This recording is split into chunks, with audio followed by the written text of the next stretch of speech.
Imagine I told you that top of the table was facing mid-table as the big game of the weekend, or at least one of. You would have said to me, this isn't really going to be a competition. But with the fact that the Premier League is so diverse tactically, but also in terms of quality this season, and there are so many teams on the come up, as well as teams who are levelling out, and we're trying to work out the difference between the two, this was always going to be a fascinating game. Pep Guardiola more than willing to get into a tactical punch-em, which is kind of interesting considering the run of games they're about to go into, and Chelsea more than willing to be that sacrificial lamb under Mauricio Pochettino in order to get to the promised land. Both teams fielded pretty strong sides. In fact, City probably fielded one of the strongest sides that they could. It's difficult to see, I want to say where the weakness is, but I know people are going to point out some weaknesses. They're going to point out some of City's injuries, but broadly, that's a really strong side. Obviously, against this Chelsea team who have got a bit of a mixture at the moment of injuries, not so injuries. Honestly, some of the qualities are already bedding into the team and some weaknesses, shall we say, that seem pretty evident. And both of those managers who faced each other so much down the years, one side Mauricio Pochettino with Espanyol, the other side Pep Guardiola with Barcelona. And looking at that, I don't know why I left Raheem Sterling here. And looking at that, you see there is a history between the two. I even took this little Daily Mail excerpt.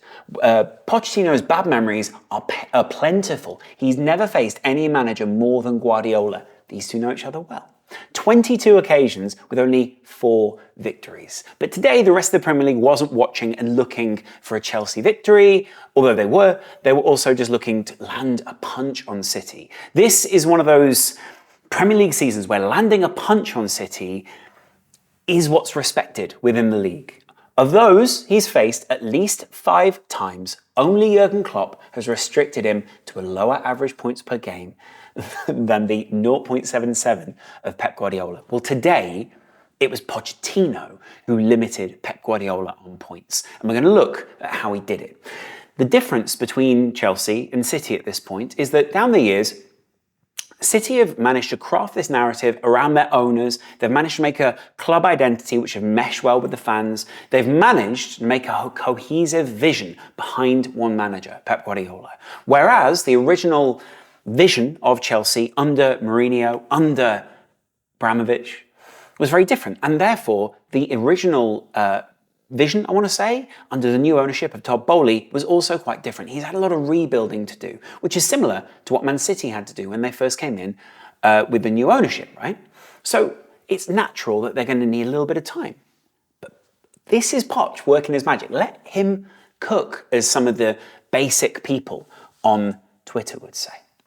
But when he does cook, it takes a little bit of time to build.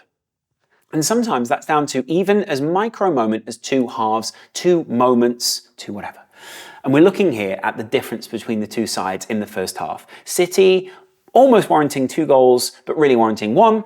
Chelsea almost warranting a goal, really warranting a little bit more than that. And they went in at half-time 2-2 because if you look at the way that these two teams were playing, they were going punch for punch.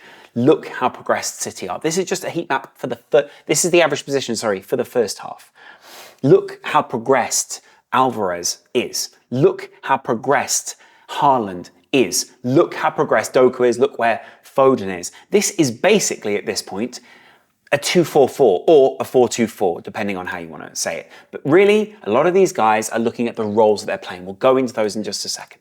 The same for Chelsea.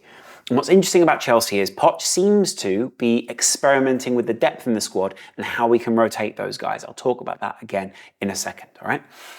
But starting off, they had a really progressed Raheem Sterling on that left-hand side, accommodating Cole Palmer on the other side, and also accommodating Nicholas Jackson down the middle, and of course, the freer player of Gallagher, someone who used to play a little bit deeper, but is now more progressed.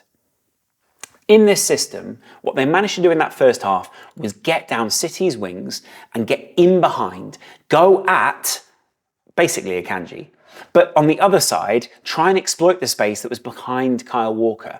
And it was this guy who was responsible for that. What an incredible game Raheem Sterling had. By the way, what an incredible game. He almost basically captained this Chelsea team too. Right? I know he's not, but you get what I mean, right? Within this team, you'd have said there were so many what people would appear to think of as weak links who had good games today, right? You could have looked at Thiago Silva. He's 39 at this point. Probably shouldn't be having these kind of games. Ends up scoring a goal. Ends up having weirdly, pretty solid performance despite the fact that Chelsea conceded 4 goals. Robert Sanchez, someone who's been much maligned by Chelsea in recent months, mainly because he's not the goalkeeper that they currently want and he feels like an downgrade from the old ones, actually had a pretty good game. I haven't given them these ratings, by the way. Cole Palmer, broadly, someone who, when it was first bought, was going to be a squad filler, although that's basically public perception over maybe private perception of Pochettino, and then Nicholas Jackson, someone who was also seen as a bit of a backup, someone who was seen as maybe a secondary or someone who would need to be enhanced by the likes of Nkunku or whoever else was going to go behind him. But he seemed to have found that upfront shape, that shape which is giving them a bit of an identity, a bit of a spine, a bit of a backbone, right? And that's why they were able to go punch for punch with Guardiola in this game. Because if you look at the whole game, Chelsea warranted almost 4 goals, but really 3, right? And there weren't all that many assists.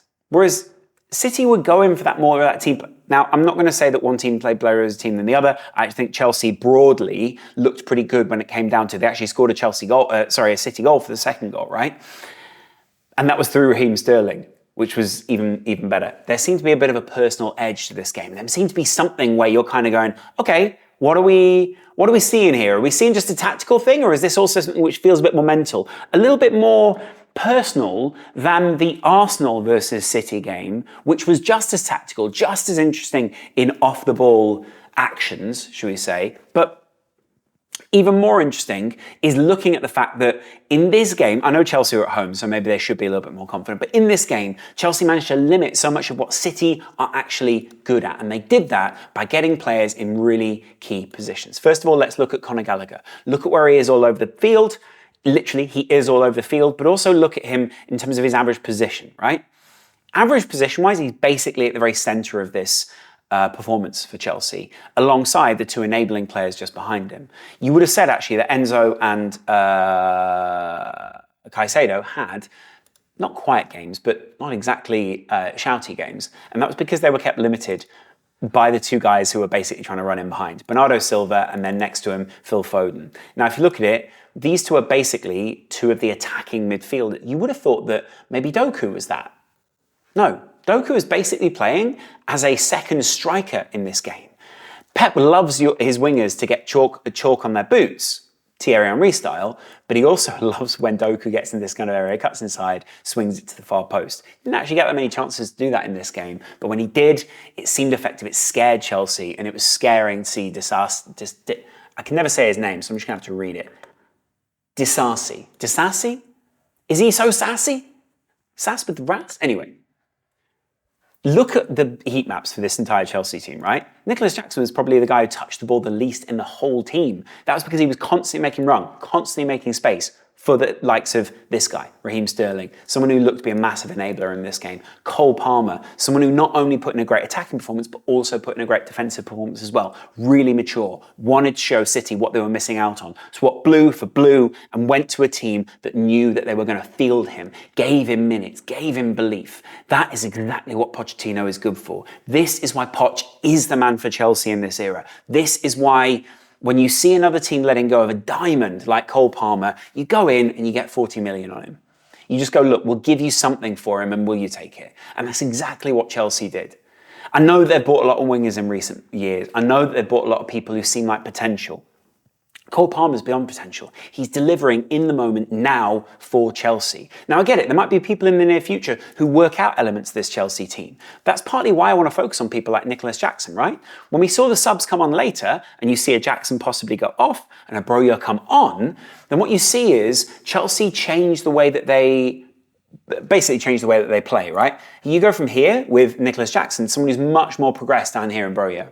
He's someone who, when I was talking about maybe getting obviously I don't want to contrast an Albanian and a Serb, but you get my point. When I was talking about getting a Vlahovic in earlier in the summer, I was talking about getting a big guy who can hold the ball, who can really push back on that back line of the opposition. When you're feeling deep, bang, you can get it down the field to him. Other people can go up there and join him. That is what Broja did later on. Really key at pushing City back when they're going to be putting the pressure on. The same with Raheem Sterling, the same with Cole Palmer, and the same with someone like Conor Gallagher. This is someone here who, when you look at this kind of an area like this, normally that's the striker in these kind of games. That shows you how progressed he was as a player, but it also shows you the kind of legs that he is in this team. You would have thought, as I said, he was the weaker player that was much maligned in this midfield because the two other guys were big signings. One being a World Cup winner and one being a guy who was basically the most expensive midfielder of all time in the Premier League. On the opposite side of that, look how good Man City were in this game. Bernardo Silva covering so much ground. Phil Foden covering so much ground. Julian Alvarez really keeping someone like Thiago Silva involved in this game, keeping Cucurella busy. I need to go past. Jeremy Doku, already been through him. Nicholas Jackson. Why are we at Pep? This is the guy that I wanted. Shouldn't use the arrows. Should always use the mouse. And then there's Erling Haaland. Haaland in this game was exactly what Broja was brought on to do later for Chelsea. And that's what I love about these two managers. They both see the archetypes of the modern game. They both see the kind of players that you want to be fielding. You see why Liverpool bought Nunez, why Manchester United bought Højlund, why Haaland is a City player, why Broja is a Chelsea player, why there are possibly times where you wonder why Spurs held on to Harry Kane for such a long time. Look at teams like this. Erling Haaland today did exactly what Chelsea were missing at times. And you've got to admit, if Chelsea had had a striker like Haaland or maybe a more advanced Broja, you would have seen a different game. You would have seen a game where those two wingers could have played off him and really could have pushed that back line in. You would have seen an even more advanced Sterling. Someone who was nutmegging people all over the field, was incredibly confident, was running at people, had people scared, had everyone on the back foot, had this Chelsea team on his back at times. And when I say on his back, I don't mean he was carrying them. What I mean is they were all coming with him all at the same time. There were a flotilla of players at times. And when you look at what Erling Haaland did, how far he pushed that back line back, these touches here, that actual heat map, is where he got his goal, but also where he had a couple of those headers, where he was looking to get in at the far post. Here, they're cutting the ball back to him around here, coming in from Jeremy Doku. He's always making space for others. Both of these managers were focused on making huge amounts of space for these attackers to run into, and both of them managed it. What Poch realised was that if City are really on the front foot, or feel like they're on the front foot, guarding only certain areas of the field, you can run into these areas down here. You can get Sterling and Cole Palmer in at Akanji. You can get these guys running a back line of basically Ruben Diaz and Guardiola. You can get them running at an Akanji and a Rodri and a Kyle Walker in that midfield area. Getting beyond that, then you get Guardiola. Two of the best, by the way, defenders in the world have conceded 4 goals today. Part of that is also because Pochettino in other games has learned that he needs to make tactical changes which are going to influence the game. And more recently, he's made tactical changes which have influenced the game for the positive for Chelsea. Sometimes that won't go right? There are other games where it's gone wrong for him as a manager in his career. But because he is used to playing as the less strong side, none of this phases him. They go into this not as equals. They know that Man City are the more strong side. They know that as Chelsea at the moment, they are not the side that is dominant. They are not the side that is in the ascendancy. But he's been in this position against Guardiola before. He's played with Espanyol. He's played with Spurs. Even with PSG, he was put out. So he's learned from those times where Guardiola has exploited the weaknesses of Pochettino, and Pochettino knows what it is that he needs to go out there and achieve. I find it just fascinating that the history between these two influenced this game so much. Anyway, we now get onto the midfield area. I just kind of want to. I'm going to look at this on my phone real quick because I'm trying to go through some of the substitutions that he made. So at one point, he brought off Reece James, off Enzo, and he brought on Mudryk to shape the game a little bit wider, and he brought on Gusto to bring on the width on the other side. And then later he brought on Broja in the 90th minute to stretch things down the field, throw them down the other end, and then again he made another substitution for Nicholas Jackson. So what he's had is just a number of players where he's completely shifted the shape of the side, possibly looking to counter what it was that Pep Guardiola had done. Mainly because early on, City came out in the second half, Erling Haaland scored, and then we saw, I think it was Jack Grealish subbed on for Jeremy Doku, and Grealish suddenly was getting in this like inside area. He was no longer cutting out and then going back in. He was just inside and trying to occupy Disasi.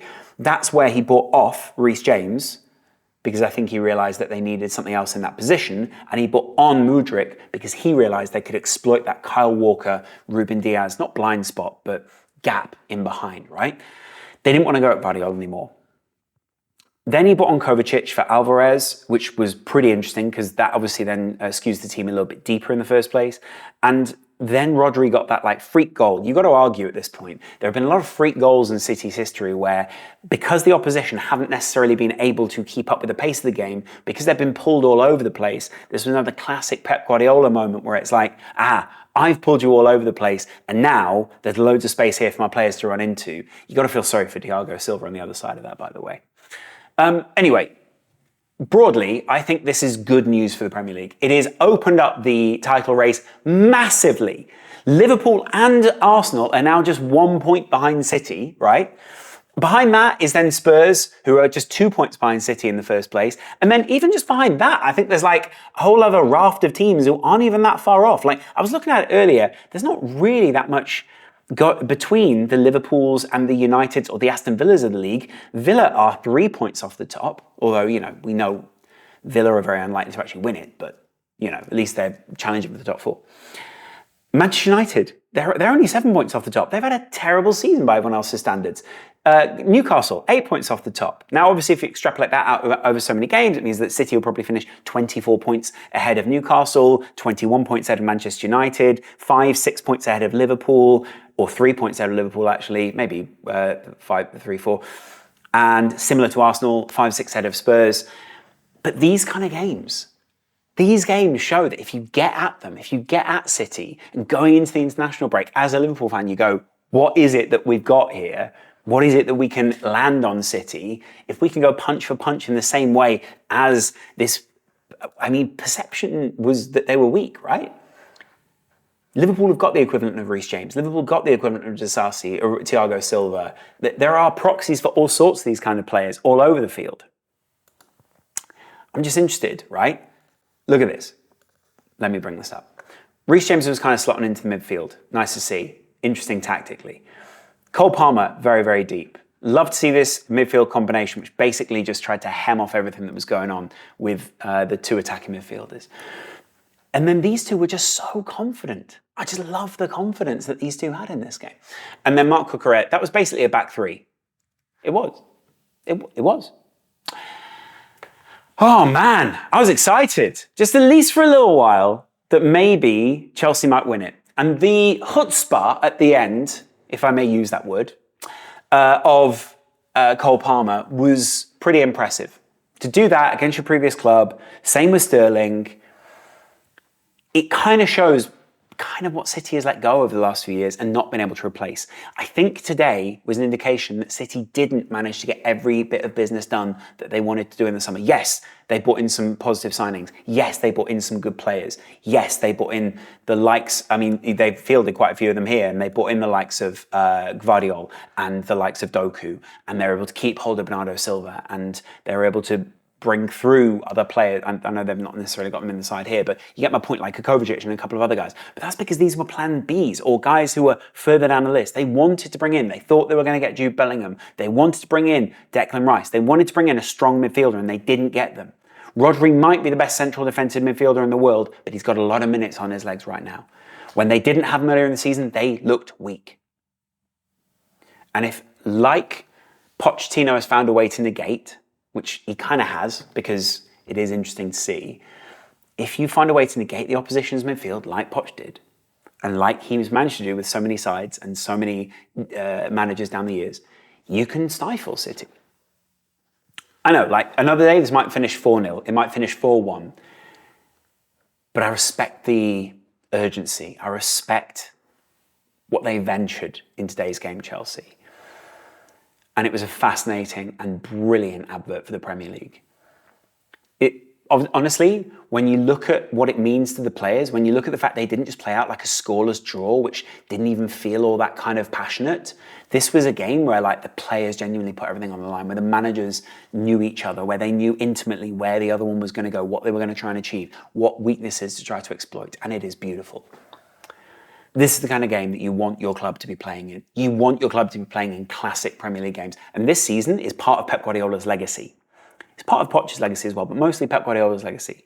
If he's going to sign an extension, stay for another season, maybe two, right, which possibly is, he needs to be playing in these kind of games. Classics, where he draws, wins people over, wins over the hearts of the people, all these kind of things. Because these kind of games are the thing that are going to make him remembered in the league. Winning the league is going to be one thing, but a load of people can poo-poo that, right? What they cannot take away from you is classic games that you want to rewatch. And this was one of those games. By the way, despite the fact of being 4-4, this is actually a really good defensive performance from both sides. They just had really good attacking movement on both teams. And sometimes you get moved all over the place. Credit to both sides for getting into a punching match. Credit for both teams for going punch for punch. I know that's not how you punch. Let me know what you guys thought in the comments below, and I will chat to you again in a little while. Much love.